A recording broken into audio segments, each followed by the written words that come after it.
시청자 여러분 안녕하십니까? 이슈를 더 쉽게 풀어드리는 더 뉴스 시작합니다. 비명계가 주로 모인 민주당의 길 이 토론회에 이재명 대표가 직접 갔죠. 여러 이야기가 나옵니다. 국민의힘 전당대회는 안철수, 김기현 두 당권 주자 간 신경전이 격화하고 있습니다. 더 정치 시간에 풀어보겠습니다. 앞으로 법인차 번호판 색깔이 바뀌는데요. 법인 이름으로 차를 사서 사적으로 쓰거나 세금을 탈루하는 사례를 뿌리 뽑기 위해 정부가 연도색 번호판을 도입하기로 한 건데 과연 효과가 있을지 논란입니다. 전문가와 함께 짚어보겠습니다. 먼저 오늘의 주요 뉴스부터 보시겠습니다. 지난달 무역 수지가 역대 최대폭의 적자를 기록하면서 11개월 연속 적자를 이어갔습니다. 반도체 수출 감소세가 두드러진 가운데 SK 하이닉스는 지난해 4분기에 10년 만에 분기 적자를 기록했습니다. 정부가 한파 속 난방비로 어려움을 겪는 취약계층에게 최대 59만 원을 지원하는 추가 대책을 내놨습니다. 여전히 지원 대상에 포함되지 않은 중산층에 대한 대책도 검토한다는 방침이지만 천문학적 예산이 관건입니다.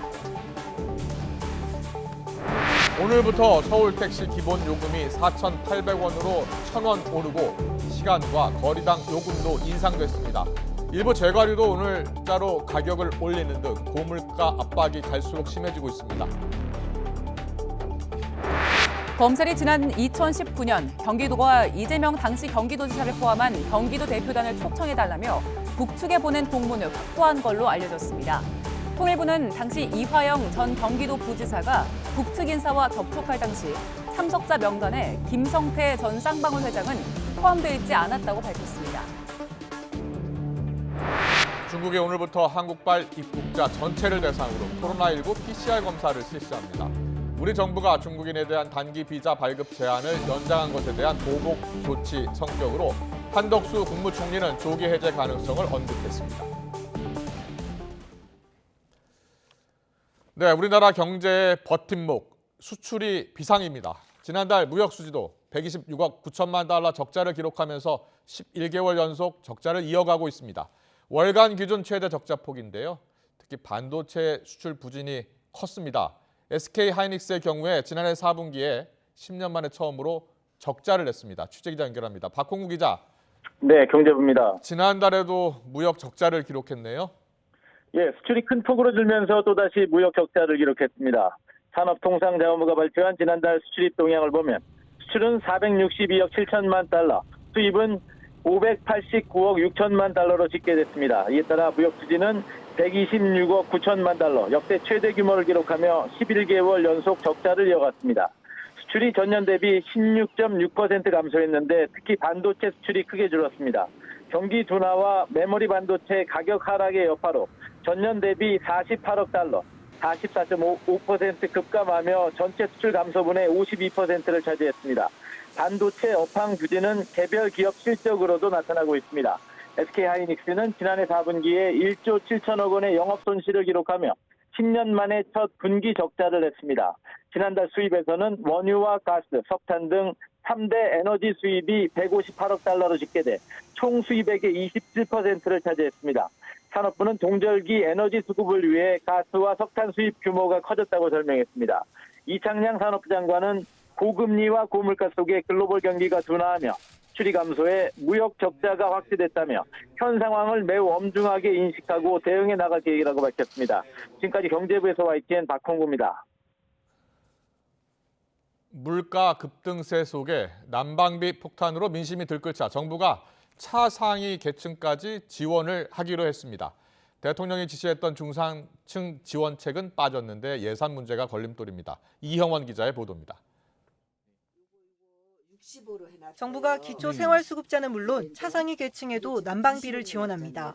지원액은 59만 2천 원으로 지난해 12월부터 다음 달까지 넉 달 가스요금을 할인해주는 방식입니다. 차상위 계층이 기존에 받던 할인액 14만 4천 원에 44만 8천 원이 추가되는 겁니다. 차상위 계층은 기초수급자보다 형편이 조금 낮지만 기준 중위소득 50% 이하인 가구입니다. 앞서 지난달 정부가 발표한 난방비 지원 대상에서 빠지자 잠재적 빈곤층으로 볼 수 있는 이들에 대한 대책 마련이 필요하다는 지적이 잇따랐습니다. 특히 에너지 바우처 지급을 늘리는 지난 대책으로는 기초수급자 지원도 제대로 할 수 없다는 비판이 일자 부랴부랴 추가 지원책이 나온 겁니다. 중산층, 서민의 난방비 부담을 경감하는 방안을 적극 검토할 것을 참모들에 지시했습니다. 난방비 지원 혜택은 최대 168만 7천 가구가 받게 될 것으로 추산됩니다. 대통령이 지시한 중산층 지원은 이번 추가 대책에서도 빠졌습니다. 당장 취약계층 지원에만 예산 1,800억 원이 투입되는데 중산층까지 확대하려면 천문학적인 비용이 들기 때문입니다. 물가를 잡기 위해서 기준금리를 대폭 인상하면서 시중 유동성을 흡수했다면 난방비를 중산층한테 지원할 경우 물가에 미치는 파장도 고려를 해야 합니다. 야권에서는 추가 경정 예산 편성으로 지원 대상을 늘리자고 요구하고 있지만 정부가 추경 불가 입장을 고수해온 만큼 중산층 지원책을 놓고 고심이 깊어질 전망입니다. YTN 이영훈입니다. 장바구니 물가도 비상입니다. 한 끼 식사 대용으로 많이 찾죠. 시리얼 가격도 올랐습니다. 채소값까지 다 오르면서 장보기가 만만치가 않습니다. 현장에 취재기자 나가 있습니다. 이준엽 기자. 네, 서울 응암동에 있는 대형 마트입니다. 국제 곡물 가격이 크게 오른 영향일까요? 시리얼 가격도 많이 올랐다고요? 네, 그렇습니다. 여러 가지 제반 비용들이 상승하면서 가격이 오른 건데요. 제가 이번 달 가격이 오른 제품들을 이렇게 카트에 담아봤습니다. 식사 대용으로 먹는 시리얼인데요. 3,200원에서 3,500원으로 소비자가가 올랐습니다. 초콜릿 맛 시리얼을 한번 볼까요? 3,700원에서 4,000원으로 역시 가격이 올랐습니다. 이 밖에 지난해 판매량이 5손가락 안에 들었던 이 과자 같은 경우에도 소비자가가 200원이 올랐습니다. 이 밖에도 많은 과자들이 가격이 올랐는데요. 과자만 가격이 오른 것이 아닙니다. 아이스크림과 껌, 초콜릿, 사탕 등도 한꺼번에 인상되는데요. 제과회사는 제조 비용이 다 올라서 이렇게 값을 다 올릴 수밖에 없었다고 설명합니다. 원재료와 포장재 값뿐만 아니라 인건비, 물류비, 전기, 가스요금 등이 다 올랐다는 건데요. 한 주부는 육아하면서 차려 먹기가 쉽지 않아서 과자로 요기를 하는 일이 잦은데 값이 뛰어서 고르기 쉽지 않다면서 안타까움을 토로했습니다. 직접 들어보시겠습니다. 차려 먹거나 하기가 힘들어가지고 과자나 뭐 이런 스낵류를 많이 먹는데 이제 좀 마트를 돌아다니다 보면은 보통 최소 금액이 거의 뭐 2, 3천 원 이상이 되니까 약간 부담도 되고.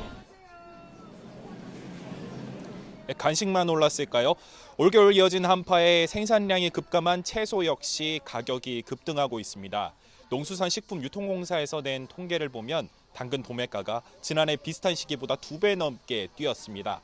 소매가에도 영향을 줘서 이곳 마트에서도 당근이 50% 이상 비싸졌습니다.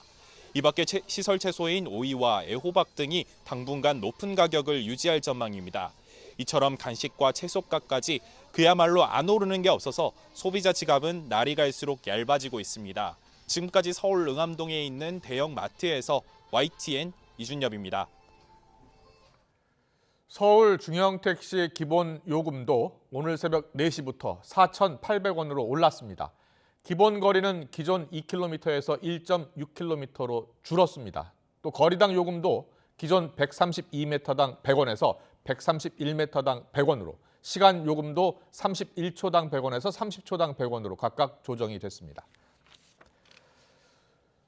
정부가 자영업자와 소상공인의 금리 부담을 줄이기 위해서 진행하고 있는 저금리 대환 프로그램 지원 대상을 확대하기로 했습니다. 금융위는 저금리에 대한 프로그램 지원 대상을 코로나19 피해 개인사업자와 법인소기업에서 전체 개인사업자와 법인소기업으로 확대하기로 했다고 밝혔습니다. 대출 한도는 개인 5천만 원, 법인 1억 원에서 개인 1억 원, 법인 2억 원으로 늘어나고 상환 구조도 2년 거치 3년 분할 상환에서 3년 거치 7년 분할 상환으로 바뀝니다.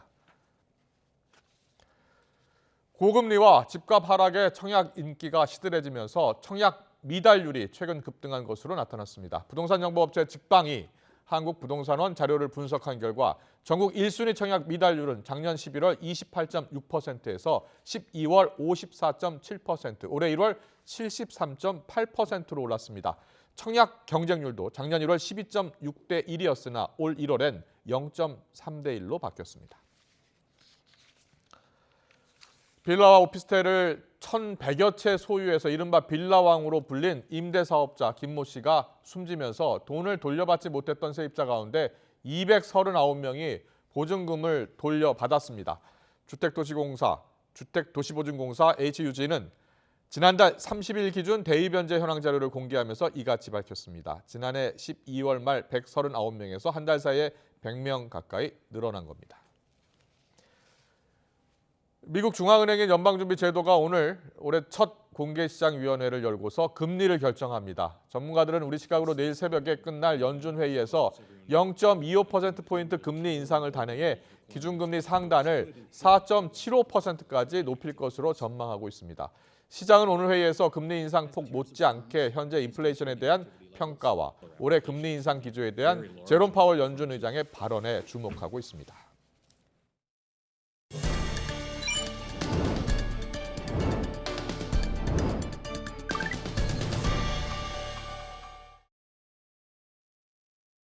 저녁을 이제 또 빠르고 싸게 해결하려다 보면은 그냥 대충 1,650원짜리 우유만 먹고 해결하게 될 때도 있더라고요. 취업은 전혀 좋아지지 않았고요. 그리고 제 주변에서도 힘들고 많이 울고 이랬던 분들이 많았던 걸로 기억을 하는데. 우리 청년들의 목소리입니다. 최근 끝을 모르고 오르는 물가와 취업 한파에 청년들이 느끼는 경제적 고통의 정도가 가장 심하다는 분석이 나왔는데요. 물가 상승률과 실업률을 더한 경제 고통지수 지표가 청년층에게 더 아프게 다가오고 있습니다. 지난해 상반기 청년층의 경제 고통지수는 25.1이었습니다. 모든 연령대 중에서 가장 높았는데요. 음식, 숙박과 교통요금, 그리고 식료품 등의 가격이 지난해 많이 올랐는데 모두 청년층의 지출 비중이 높은 항목이지요. 당장 먹고 사는 문제가 시급한 청년들, 미래를 저당 잡혔다는 말까지 나옵니다. 이런 상황 속에 최대 연 10%대 이자로 많은 인기를 끌었던 청년 희망적금을 중도에 해지하거나 납입액을 줄이는 청년도 늘고 있는데요. 지난해 2분기 16만 7천 명, 그리고 3분기엔 13만 4천 명이 적금을 깨면서 지난해 9월 말 기준 청년 희망적금 가입자는 지난 3월 초 가입 마감 때보다 30만 1,000명이 줄었습니다. 아직 4분기 해지 현황은 집계되지 않았지만 3분기보다 증가할 걸로 보입니다. 종잣돈이 부족한 현실에 내 집 마련의 중요한 수단이 되는 주택 청약저축을 포기하는 젊은이들도 늘고 있습니다. 통계를 보면 지난해 하반기부터 주택 청약 가입자 수가 점차 감소하는 걸 확인할 수 있지요. 지난 2010년 이후 12년 만에 처음으로 감소한 겁니다. 이렇게 지갑이 얇아진 청년들, 씀씀이도 줄이고 있는데요. 통신료를 줄이기 위해서 알뜰폰 요금제로 갈아타는 젊은이들도 늘고 있습니다. 한 금융 플랫폼이 알뜰폰 출시를 앞두고 실시한 사전 접수에만 무려 17만 명이 몰렸는데 이 가운데 70% 정도가 2030 세대로 나타났습니다. 청년들은 다양한 방면에서 지출을 줄여가고 있습니다. 면접에 꼭 필요한 정장도 빌려 입는 젊은이들이 늘고 있는데요. 서울시의 정장 무료 대여 서비스를 이용한 청년 수는 지난 2016년 4천여 명 정도에서 지난해 4만여 명으로 크게 늘었습니다. 최근에 경기 침체와 물가 상승으로 취업 한파를 겪고 있는 청년분들께서 많이 이용하고 계신 것 같습니다. 우리 청년들, 오늘의 씀씀이를 줄이고 미래를 준비하기 위한 적금마저 깨면서 고물가 시대를 버티고 있습니다. 국민의힘 당권주자들은 일제히 전통적 지지 기반인 대구 경북 지역 당심 공략에 나선 가운데 주자들 사이의 신경전도 계속 고조되고 있습니다. 더불어민주당은 이재명 대표의 검찰 추가 소환 조사를 앞두고 연일 대정부 공세를 강화하고 있습니다. 국회 취재기자 연결합니다. 조성호 기자. 네, 국회입니다. 국민의힘 당권주자들이 대구 경북 당심 잡기에 주력하고 있죠? 네, 내일부터 전당대회 후보 등록이 시작되는 가운데 이른바 양강 구도를 형성한 김기현, 안철수 의원이 저마다 대구 공략에 나섰습니다. 김기현 의원은 조금 전 대구 서문시장에서 대구 출정식을 진행했습니다. 수도권에서 대규모 통합 출정식을 벌인 데 이어 당세가 강한 지역에서 후보 등록 전 마지막 새 과시에 나선 겁니다. 배구 선수 김연경, 가수 남진 씨와 함께 찍은 사진을 SNS에 올린 것을 두고 논란이 이어지는 것과 관련해서도 김 의원은 대구에서 직접 사과 메시지를 낼 걸로 보입니다. 논란에 대해 경쟁자인 안철수 의원은 라디오 인터뷰에서 제대로 사실관계를 밝히는 것이 정치인의 도리라며 이런 논란들이 총선 과정에서 불거지면 정책 이슈가 소용이 없게 되고 후보들이 묻힌다고 김 의원 비난을 이어갔습니다. 안 의원도 대구 지역 각계 인사들을 두루 만나고 있는데요. 오전에는 대구 북구을과 서구 당원협의회에서 당원들과 간담회를 했고 오후에는 천주교 대구 대교구장인 조한길 대주교와 면담하면서 지역 당심을 노립니다. 윤상현 의원은 국회에서 출판 기념회를 열었고 조경태 의원은 경북 지역 당원들을 만나 당심을 공략합니다. 민주당은 정부와 여당을 향한 공세 수위를 끌어올리고 있죠? 네, 이재명 대표는 대장동 위례 사건 추가 소환 요구에 응하기로 한 뒤에 민생을 강조하면서 정부 여당과 각을 세우고 있습니다. 특히 난방비 폭등과 교통비와 전기 가스요금 인상 등을 거론하면서 이렇게 비판했는데요. 들어보시겠습니다. 정부 여당이 별다른 대책도 없이 1월 임시회 내내 민생법안 처리를 가로막았습니다. 사실상 정치 파업을 한 것입니다. 우리 국민들을 고통 속에 방치하고 한가하게 정쟁이나 일으키면서 당 차원의 대정부 공세도 강해지고 있습니다.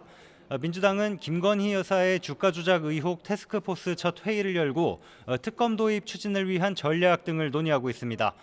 이와 별도로 대통령실이 김 여사의 추가 주가 조작 의혹을 제기한 김의겸 의원을 명예훼손 혐의로 고발한 것과 관련해선 대통령실 관계자를 무고죄로 맞고발하기로 했습니다. 국민의힘 주호영 원내대표는 지난 정권 때 김 여사와 관련해 검경이 엄청나게 수사해도 흠을 잡지 못했다고 지적했습니다. 그러면서 이렇게 말했습니다. 지금 와서 무슨 특검 TF 만들어서 한다는 것은 정치적으로 이 상처 내기에 다름 아니다. 저희들은 그렇게 보고 있죠. 지난 대선 기간에 얼마나 철저하게 검증하고 수사하고 했겠습니까? 박정하 수석대변인도 논평을 내고 민주주의나 법리 따위는 모르겠으니 오로지 이재명 방탄을 위한 투쟁에 당력을 쏟겠다는 것이라고 비판했습니다.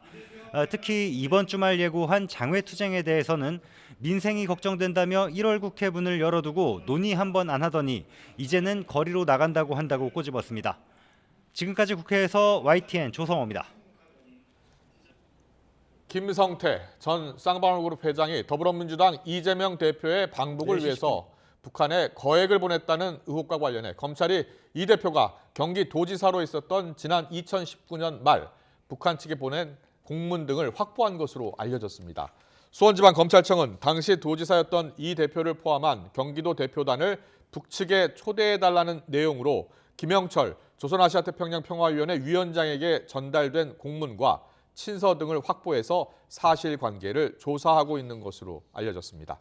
경기도가 공문을 북측에 보낸 2019년 11월은 쌍방울 김성태 전 회장이 검찰 조사에서 이 대표 방북 성사를 위한 비용으로 추가로 $300만 달러를 북측에 보냈다고 진술한 시점과 일치하는 것으로 알려졌습니다. 검찰은 당시 경기도의 북한 스마트팜 지원 사업 비용과 방북 성사 비용 등 외화 $800만 달러치를 김 전 회장과 쌍방울그룹이 대신 내준 것으로 의심하고 있습니다.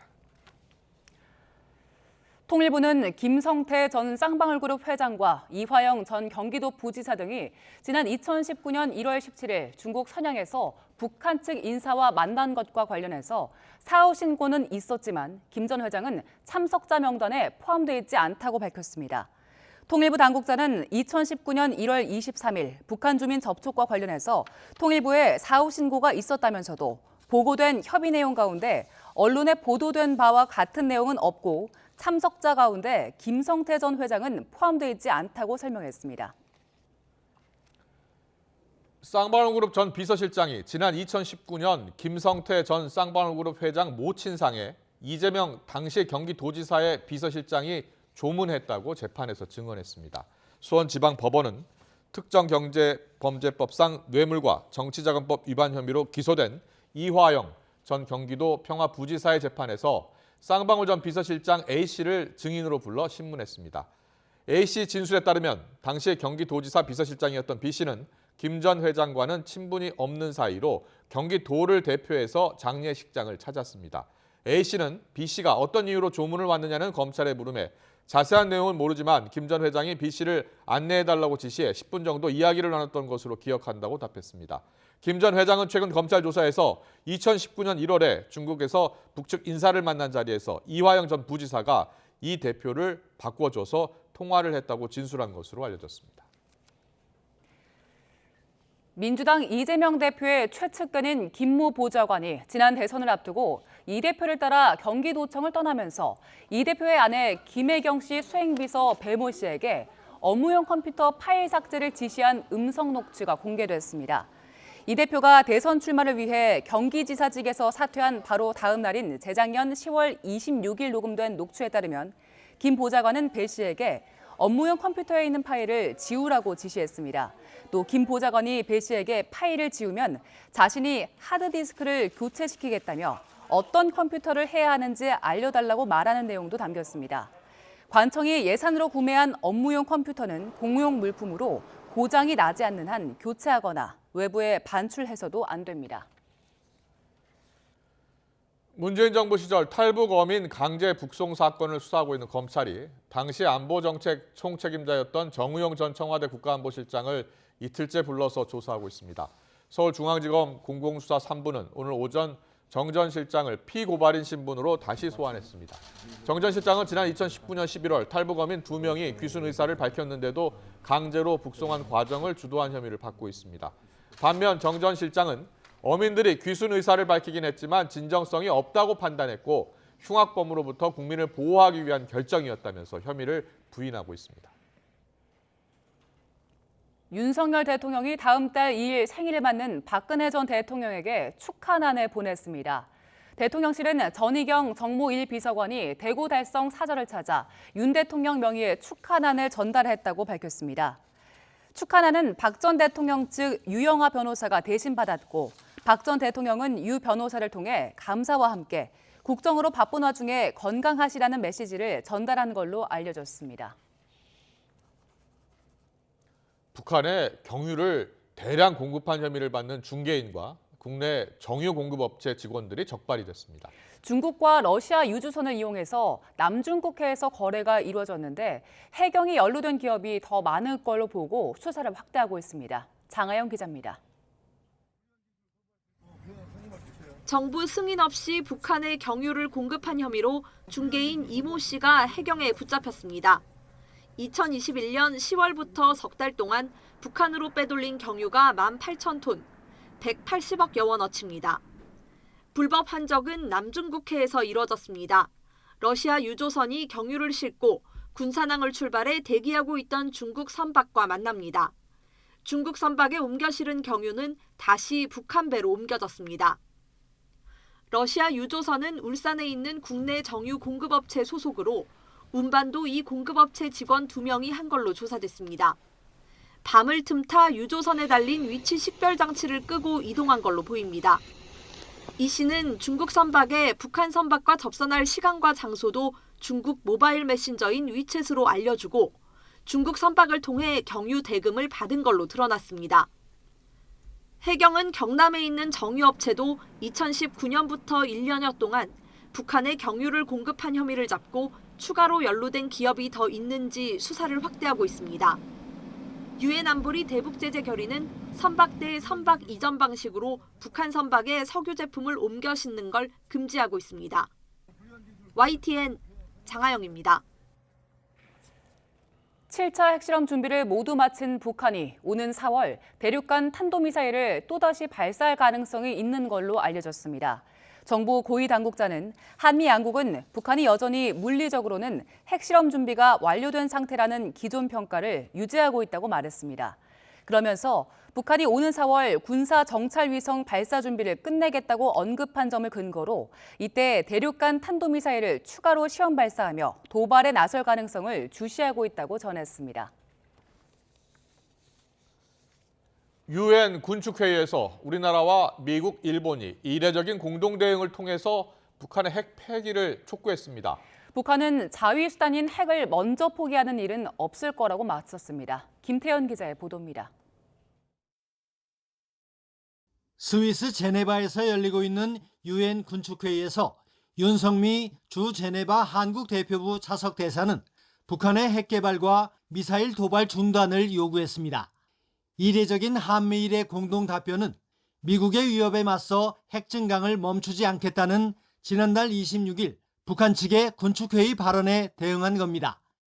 윤석미 차석 대사는 어떤 경우에도 북한이 핵 보유국 지위를 가질 수 없다는 것이 국제사회의 단호하고 일관된 입장이라고 강조했습니다. 그러나 대화의 길은 여전히 열려 있다면서 우리 정부의 담대한 구상을 포함해 북한의 완전한 비핵화와 한반도 평화를 위한 대화에 참여하겠다는 약속을 재확인했습니다. 북한 측은 3국 공동 제안을 거부했습니다. 주용철 주 제네바 북한 대표부 참사관은 한미일의 도발적 주장을 전면 거부한다면서 우리가 먼저 핵무기를 포기하는 일은 없고 핵 포기를 목적으로 하는 협상도 없을 것이라고 말했습니다. 미국과 일본은 군축회의에서 이례적인 공동 답변권 행사를 통해 우리 정부와의 북핵 공조 의지를 표명했습니다. 유엔 군축회의는 1979년 설립된 다자 군축 협상 포럼으로 65개 회원국이 참여합니다. 이번 군축회의에서는 북한이 지난해 제정한 핵무력 정책법도 쟁점이 됐습니다. 회원국들은 북한이 더욱 노골적으로 핵무장 추진 의도를 드러냈다고 성토했고 북한은 핵 개발은 자위적 수단이라며 맞섰습니다. YTN 김태현입니다.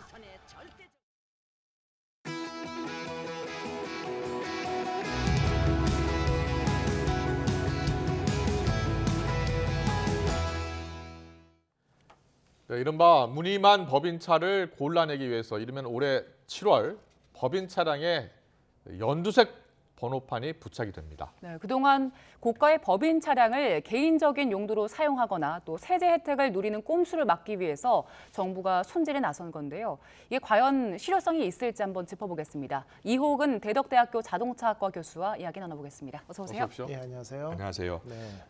세제 혜택을 누리는 꼼수를 막기 위한 정책이다. 네.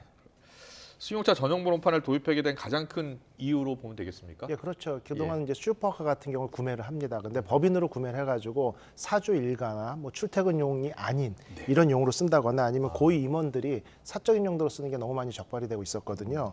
결국 이런 어떤 고가의 법인차를 개인 용도로 쓰면서 탈세의 온상이 되는 거고요. 결국 무늬만 법인차죠. 그러다 보니까 올 7월부터 연두색 번호판을 도입하자 이런 의견이 나온 겁니다. 그렇군요. 예. 실제로 이 슈퍼카 외제차들 법인 명의로 구입하는 경우가 얼마나 됩니까? 이게 재밌는 게요. 보통 비율이라는 게 통계가 일정해야 되잖아요. 근데 뭐 엔트리 모델인 한 6, 7천만 원짜리 수입차 같은 경우는요. 10여 %밖에 안 돼요.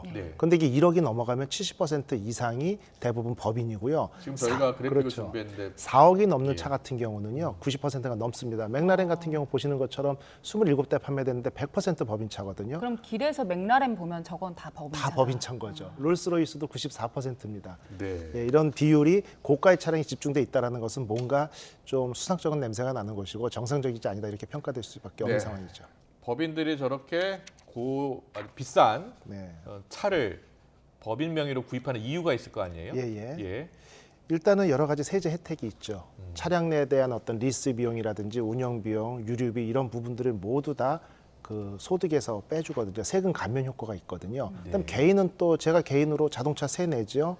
그다음에 보험료 내고 유류비 내고 통행료 내야 되지 않습니까? 개인은 거기에서 비용을 하나도 안 쓰고 회사의 경비로 떤다는 얘기거든요. 그러면 회사 같은 경우는 보통 세금이라는 게 본인의 어떤 회사의 수입 전체 매출에서 소용 경비를 뺀 나머지를 가지고 세율을 결정하는데 그게 단계별로 10%에서 20% 달라지거든요.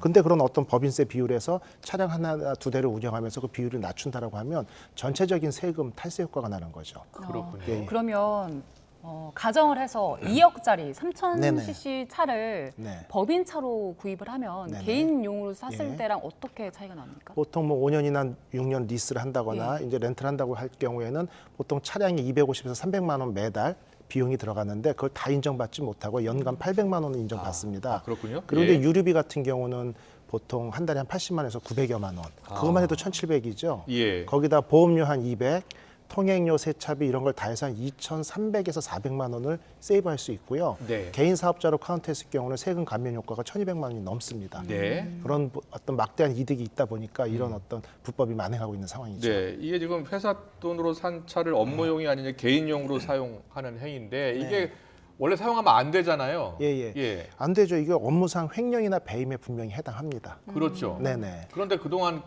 그럼에도 불구하고 제대로 정부가 대책을 마련하지 않은 이유는 뭐예요? 적발이 좀 쉽지 않다라는 거죠. 예. 우리가 이제 어떤 지방을 가거나 휴게소에서 고급 슈퍼카가 지나가고 있는데 이 차가 뭐 법인 차라고 해도 개인적인 용도로 현재 사용하고 있는 건지 아니면 법인의 업무 때문에 사용하는지 명확히 자료 제출을 받거나 증거를 소집하기가 어렵다는 거죠. 예. 그러다 보니까 결국은 그런 인프라나 단속 인원의 부족 등으로 인해 가지고 이런 부분에 대해서 처벌 조항은 분명히 있습니다만 그것에 대해서 명확히 단속이나 규제가 이루어지지 않고 있는 게 지금까지 현실인 거죠. 말씀하신 대로 적발이 어렵긴 할 텐데 이게 적발되면 어떤 처벌 받습니까? 또 문제는요. 적발됐을 때도 이게 솜방망이 처벌밖에 안 돼요. 최근 2006년 사례 같은 경우는 주택산업연구원장이 보통 2,300만 원 정도를 개인이 쓰고 그다음에 유리비 등으로 440만 원에서 2,700~800만 원을 유용을 했거든요. 근데 벌금은 440만 원만 부과됐어요. 그다음에 어떤 그 그룹의 회장 같은 경우는 슈퍼카를 구입해서 자녀가 등교 시에 쓰게 했고 또 임원들이 가짜로 급여를 받은 것처럼 해서 70억을 유용을 했고 그런 어떤 막대한 손해를 입혔는데 물론 그 돈을 물어내고 인정을 했습니다만 집행유예를 받았거든요. 그러니까 이게 들키면은 큰 망신을 당하거나 큰 금전적인 손실이 있다라고 하면 이거를 예방조차 효과가 있을 텐데 그렇지 않다 보니까 또 단속도 좀 쉽지 않다 보니까 만연하고 있다 이렇게 볼 수 있습니다. 처벌 수위도 일단 강화를 해야 될 것 같고요. 자, 대책의 효과에 대해서 여쭤보겠습니다. 연두색 번호판으로 이제 바꾼다고요?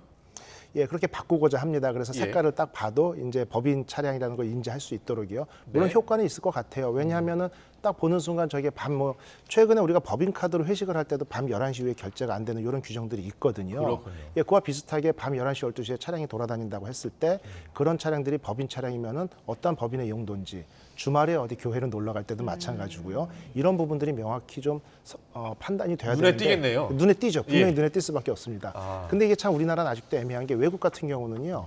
실제 출퇴근은 개인 차량으로 해야 됩니다. CEO도 출근은 내 차로 하고 회사에 들어가서부터 회의나 이동 업무 볼 때만 써라. 당연하죠. 예. 근데 그런 부분들이 우리나라는 조금 더 법이 좀 느슨한 게 지금까지 이런 사태를 몰고 온 원인이 아닌가 이렇게 보고 있습니다. 그런데 일부에서는 지금 디자인 저희가 계속 보여드렸는데 일부 커뮤니티에서는 오히려 그 연두색 번호판이 부의 상징이 될 것이다. 그래서 크게 개의치 않을 것이다라는 의견들도 많더라고요. 이게 여론조사를 했는데 약 79% 정도 국민들은 효과가 있을 거라고 보고요. 효과가 없을 거라고 보는 국민은 20% 됩니다. 근데 초창기는 효과가 있을 것 같은데 저도 실제 좀 시간이 지난 후에는 연두색 번호판을 단 차량에 대해서 내가 고가의 수입차를 외제 슈퍼카를 가지고 법인 명의로 타고 있는 이러한 어떤 신분이다라는 과시효과는 분명히 있을 수 있기 때문에 논란의 여지는 지속적으로 있습니다. 근데 과거에는 우리가 하나호 뭐 이런 렌터카 번호판 달기 싫어하는 그런 경향이 있었는데 그 경향도 좀 바뀌고 있습니까? 바뀌었어요. 예전에는 임차 차량에 대해서 상당히 좀 부정적인 시각이 있었고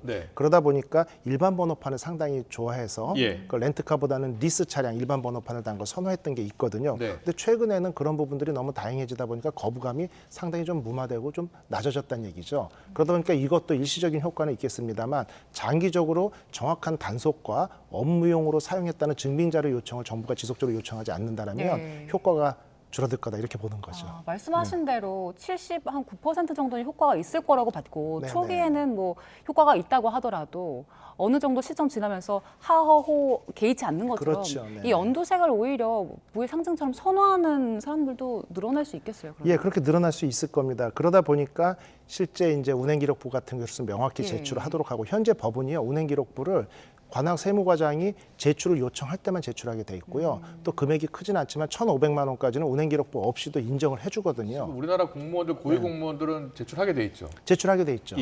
공무원들은 의무적으로 제출하는데 법인 같은 경우도 이게 세금과 탈세의 문제가 된다라고 하면 의무 제출로 이제 법이 좀 바뀌어야 되는데 실제 1,500만 원 미만은 제출 안 해도 되고 그 이유도요. 그 관할 세무서에서 요청할 때만 제출하도록 되어 있거든요. 그렇게 돼 있고. 그러다 보니까 그걸 제대로 쓰는 사람이 없다고 볼 수 있는 거죠. 법에 구멍이 많습니다 지금. 그런데 이게 정부가 이번 결정을 할 때 공청회도 열고 전문가들의 의견을 수렴한 것으로 알고 있거든요. 그런데도 연두색 번호판이 나온 겁니다. 네네. 전문가로서 어떻게 보세요? 현재는 결국 이거 외에는 방법이 없는 거죠. 그런데 결국 연두색 번호판을 통해 가지고 이게 법인 차량이라는 것을 여러 사람이 인지할 수 있는 명찰 효과를 통해 가지고 사용을 줄이고자 하는 효과는 분명히 있을 거고요. 네. 주말이나 야간 늦은 시간에 이용률 줄어들 겁니다. 그런데 평일에 사용한다 하더라도 그 부분에 대한 어떤 단속이나 운행 기록부에 대한 제출 의무화 이런 어떤 추가 법안들이나 규정들이 만들어져야 큰 효과를 볼 수 있지 않을까 이렇게 보고 있습니다. 네. 그리고 그 아까 맥라렌은 100%가 법인차잖아요. 네. 그래서 비싼 차들을 법인차를 못 사게 하고 가격을 네네. 제한하는 방법은 그렇죠. 여러 가지 방법이 있습니다. 이미 얘기가 되고 있고요. 네. 가격을 1억 이상은 제한을 한다라든지 배기량은 얼마 이상은 안 된다라든지 이런 어떤 제한들이 올라가 있는데 실제 1억이 넘는 고가 차량에 대해서 법인 차량으로 사용 못하게 되는 법이 2년째 국회에서 계류하고 있거든요. 그러니까 뭔가 어떤 로비가 있는지 뭐가 있는지 이런 부분들이 들여다봐야겠네요. 예, 좀 봐야 됩니다. 분명히 예. 문제가 있다고 지적이 돼서 합리적인 법안이 제출이 됐음에도 불구하고 그런 부분들이 명확히 지켜지지 않는 부분은 누군가가 어디선가 로비를 했다는 거 그렇죠. 아닙니까? 어디선가는 그거를 갖다 싫어하고 반대하는 세력이 있는 거고 그 네. 부분 때문에 흔들리고 있다 이렇게 볼 수 있습니다. 의원들한테 직접 물어봐야 돼요. 예. 그리고 택시와 같이 노란색으로 바꾸거나 이런 방법도 좀 제한이 되던데 어떻게 보세요? 예, 뭐 제한이 되는데 그건 색깔만 달라졌다 뿐이지 뭐 이제 이게 영업용인지 아닌지에 대한 구분의 차이 때문에 그건 좀 쉽지는 않은 부분이고요. 그런 부분들에 대해서도 똑같습니다. 컬러가 중요한 게 아니고 네. 실제 그 단속에 대한 어떤 인프라가 중요하다고 볼 수 있는 거죠. 예. 그러면 해외 그 다른 나라들은 법인차 관리 보통 어떻게 합니까? 미국 같은 경우는 아까 제가 말씀드린 것처럼 출퇴근으로도 쓸 수 예. 없고요. 사적인 용도는 당연히 안 되고 그다음에 수억 원짜리 차를 법인용으로 쓴다? 용도에 맞지 않다고 허가가 안 납니다. 네. 싱가포르는 아예 법인에서 차량을 사용할 수 없도록 해야 있고요. 이런 어떤 엄격한 규정들이 있다 보니까 투명한 어떤 세금 납부나 이런 효과가 있는 거죠. 교통법규를 위반했을 경우에 우리 일반 시민들이 찍어서 이제 제보도 하잖아요. 네네. 예. 포상도 해주고요. 예. 그런 방안은 어떻겠습니까? 전 쉽지 않다고 봅니다. 예. 왜냐하면 명확한 증거라고 볼 수 없어요. 좀 다른 내용이지만 제가 우회전 전용차로에서 버스가 직진하는 걸 갖다가 핸드폰으로 찍어서 제출했거든요. 예. 우회전 차량이 다 막혀 있죠. 네네. 그런데 경찰서에서 하는 얘기는 블랙박스를 통해 가지고 시간과 이게 명확히 표기가 안 된 영상으로는 자료를 쓸 수 없다. 이런 여러 가지 논란이 있기 때문에 주말에 가는 노란색과 초록색 번호판 차 찍었지만 업무용인지 아닌지 증빙할 자료가 없죠. 그러다 네. 보니까 그런 부분도 한계가 있다고 볼 수 있습니다. 여러 가지 보완 대책이 필요할 것 같은데 전문가로서 가장 필요한 대책, 추가해야 될 대책은 뭐라고 보세요? 일단은 단속이죠. 그다음에 운행 기록부를 명확히 제출할 수 있도록 의무화하고 네. 어떤 그런 규정들을 단시간 내에 집중적으로 한다면은 이런 부분들이 습관화되지 않을까 이렇게 보고 있습니다. 네, 이야기 듣다 보니까 궁금한 게 법인차들이 받는 혜택이 굉장히 많잖아요. 네네네. 그리고 그다지 규제도 받지 않고 있고요. 네네. 그러면 따로 해야 될 의무라든가 그런 건 없습니까? 그러니까 운행 기록부를 쓰는 게 의무인데 예. 그 부분을 이렇게 세무서나 이런 데서 요청할 때만 내야 된다라는 거죠. 의무는 그거 하나밖에 예, 없는 그거 거예요? 하나밖에 없는 거죠. 네네. 그 의무마저도 제대로 지금 지켜지지 않고 있는 있으니까요. 상황이죠. 네. 네네. 여러 가지 보완 대책이 더 많이 만들어져야겠다라는 이야기 들었습니다. 네, 지금까지 이호근 이호근 교수님과 함께 들어봤습니다. 잘 들었습니다. 예, 수고하셨습니다.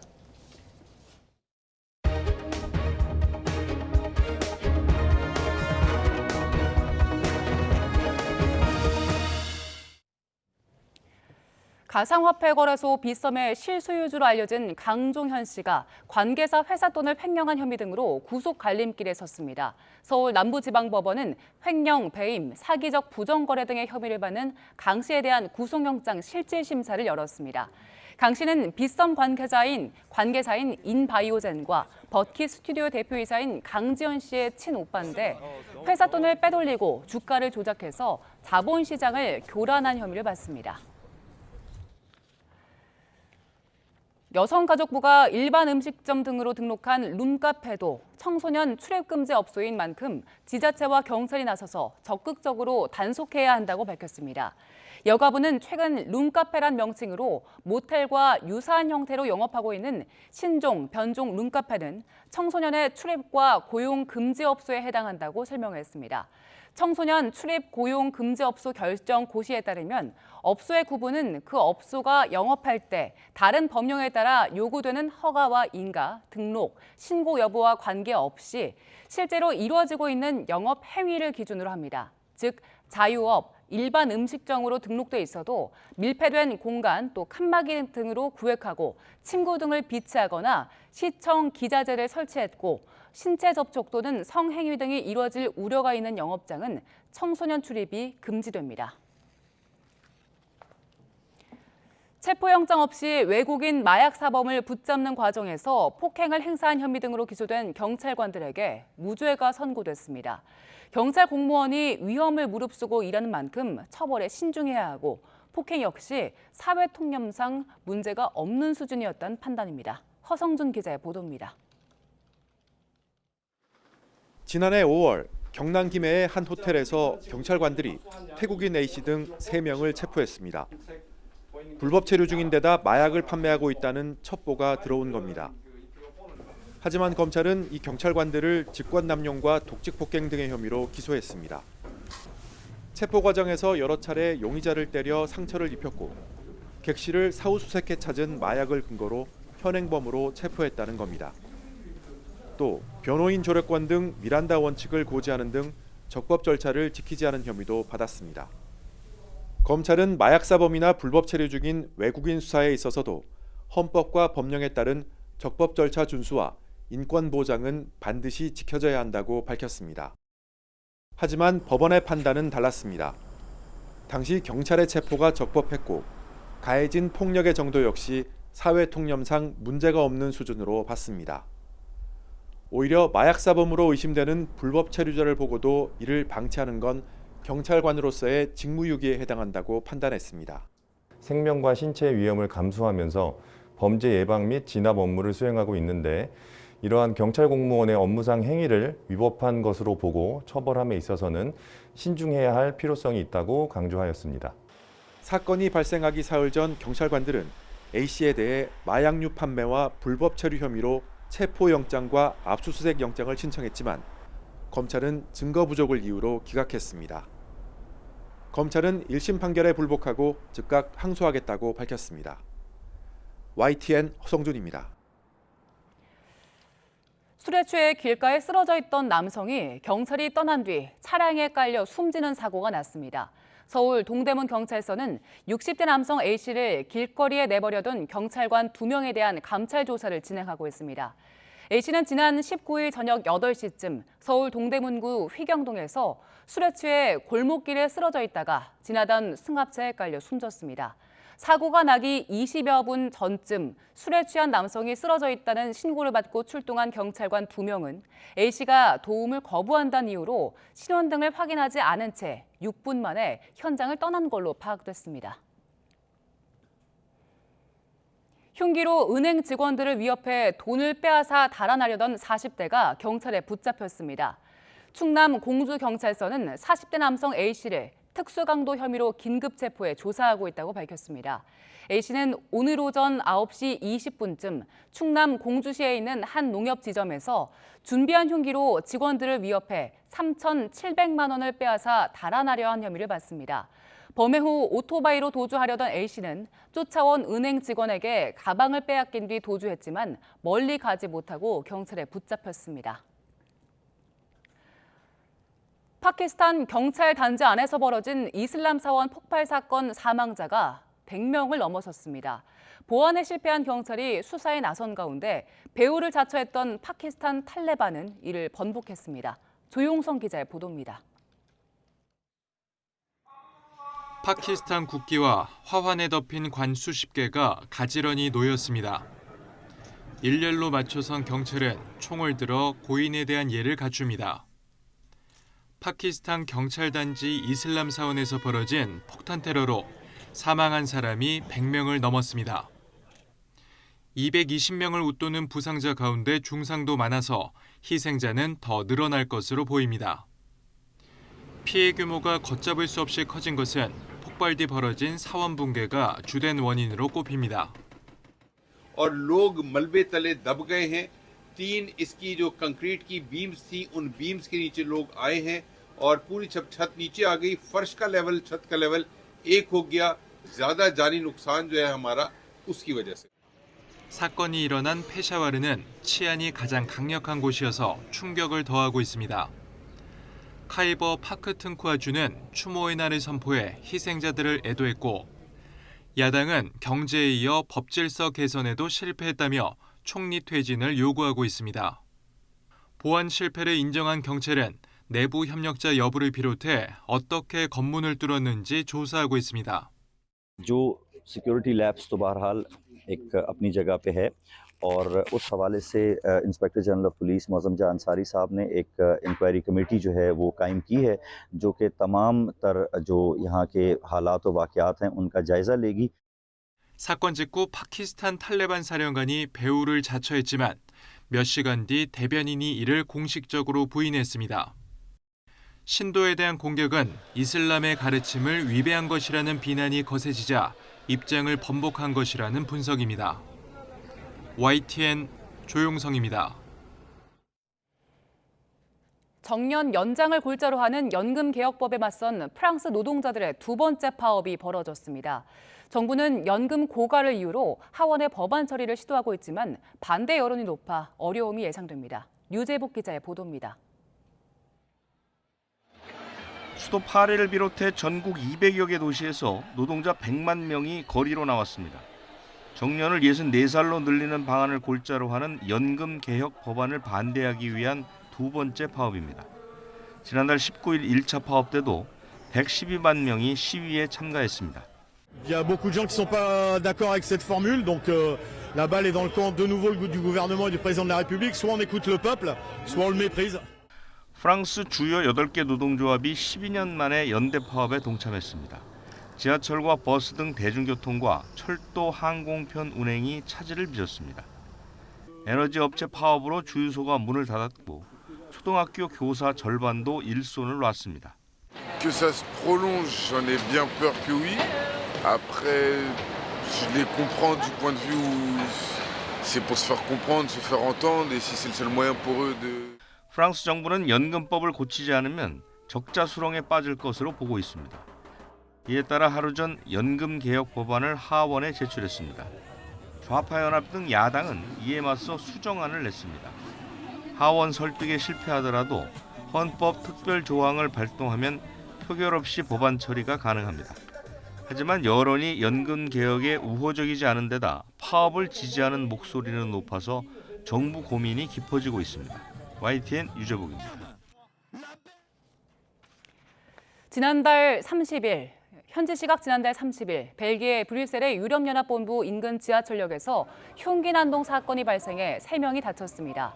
벨기에 검찰청은 신원이 공개되지 않은 30대 남성 1명을 흉기 소지와 살인 미수 등의 혐의로 체포해 기소했다고 밝혔습니다. 검찰은 아직 정확한 범행 동기는 확인되지 않았다면서도 현 단계에서 극단주의자거나 테러를 하려는 동기가 있다는 징후는 없다고 설명했습니다. 지방대학 시대는 윤석열 정부의 85번째 국정과제입니다. 지역 대학과 관련한 행정과 재정 권한을 지자체에 넘기고 또 지역의 수요에 맞는 인재를 키우겠다는 건데요. 경상북도와 구미시가 기업, 학교와 힘을 합쳐서 지방대학 시대의 첫걸음을 내디뎠습니다. 이윤재 기자의 보도입니다. 경북 구미에 있는 금호공과대학교. 연구실에서 석박사 과정 학생들이 실험에 몰두합니다. 반도체 소자에 얇은 막을 증착시키고 또 주사 전자 현미경으로 지름이 연필의 2000분의 1 수준인 미세한 구멍을 들여다봅니다. 이런 학생들이 지역의 우수한 기업으로 진출할 새로운 길이 열립니다. 지자체가 주도해 학교, 기업과 함께 지역 맞춤형 인재 양성을 위해 손을 맞잡은 겁니다. 취업난이라고 하지만 지역에서는 굉장히 우량 기업조차도 지금 인력난입니다. 어떤 지자체와 대학, 기업의 협조 체제를 구축하는 것이 그러한 간극을 좁히는데 굉장히 크게 기여할 것으로. 지방대학 시대라고 이름 붙인 국정과제 추진으로 지자체가 지역대학을 지원할 수 있게 되면서 변화의 계기가 마련됐습니다. 중앙정부에서 주던 교육 예산을 지방정부에서 받아서 쉽게 하면 지방정부에서 대학과 교육을 관리해서 기업에 지원하는 이런 형태가 되겠습니다. 경북도와 구미시는 지역에 필요한 인재를 키우려고 고등학교 진학 컨설팅부터 시작한다는 계획입니다. 지방정부 가용 재원의 10%를 쏟아부어 인재를 키우고 또 해외 우수 학생도 유치할 예정입니다. 정주 여건을 개선해 정착한 인재가 다시 빠져나가지 않도록 하는 데도 힘을 쏟을 방침입니다. 지역 산업에 필요한 인력은 우리 지역에서 공급하고 또 그 인력들이 지역에 잘 정착해서 살기 좋은 지방시대를 구미가 앞장서서 만들어 가도록 하겠습니다. 인구와 기업이 갈수록 줄고 투자마저 감소해 생존 위기에 직면한 지역이 대학 정책 전환에 맞춰 어려움을 이겨낼 기회를 만들어낼 수 있을지 주목됩니다. YTN 이윤재입니다. 낮 동안 큰 추위는 없습니다. 현재 서울 기온은 영상 4.7도로 예년 기온은 2도가량 웃돌고 있는데요. 서울 등 중북부 지방은 찬바람이 미세먼지를 밀어내면서 대기질도 양호해진 모습입니다. 다만 이제부터는 날이 다시 추워지겠습니다. 내일 서울 아침 기온이 영하 6도까지 떨어지며 예년의 겨울 추위가 찾아오겠습니다. 들쑥날쑥한 기온 변화에 대비 잘해주시기 바랍니다. 현재 미세먼지 상황부터 살펴보도록 하겠습니다. 서울 등 중북부 지방은 찬바람이 불며 대기질이 보통 수준을 회복했습니다. 하지만 충청과 전북, 광주는 여전히 초미세먼지 농도가 나쁨 수준까지 치솟아 있는데요. 이 지역도 점차 미세먼지가 해소되겠고 내일은 전국의 대기질 좋음에서 보통 수준을 보이겠습니다. 내일은 다시 예년의 겨울 추위가 나타나겠습니다. 내륙 곳곳에 한파주의보가 다시 내려진 가운데 내일 아침 기온은 서울 영하 6도, 광주 영하 3도, 대구 영하 4도가 예상됩니다. 내일 낮 기온은 오늘보다 2에서 4도가량 낮겠습니다. 서울 2도, 대전 4도, 광주 5도가 예상됩니다. 남은 한 주간도 대체로 맑은 날씨 속에 예년 수준의 겨울 추위가 이어질 전망입니다. 동쪽 지방을 중심으로는 여전히 건조특보가 발효 중입니다. 강원 산간과 경북 북동 산간에는 바람도 강하게 불고 있으니까요. 산불 등 대형 화재가 발생하지 않도록 각별히 유의하시기 바랍니다. 지금까지 YTN 원희다입니다. 이재명 대표가 어제 비명계 모임이라고 불리는 민주당의 길 토론회에 직접 가서 축사를 했죠. 여러 뒷이야기가 나옵니다. 국민의힘 전당대회는 안철수, 김기현 두 당권 주자 간 신경전이 격화하고 있습니다. 잠시 뒤 더 정치 시간에 풀어드리겠습니다.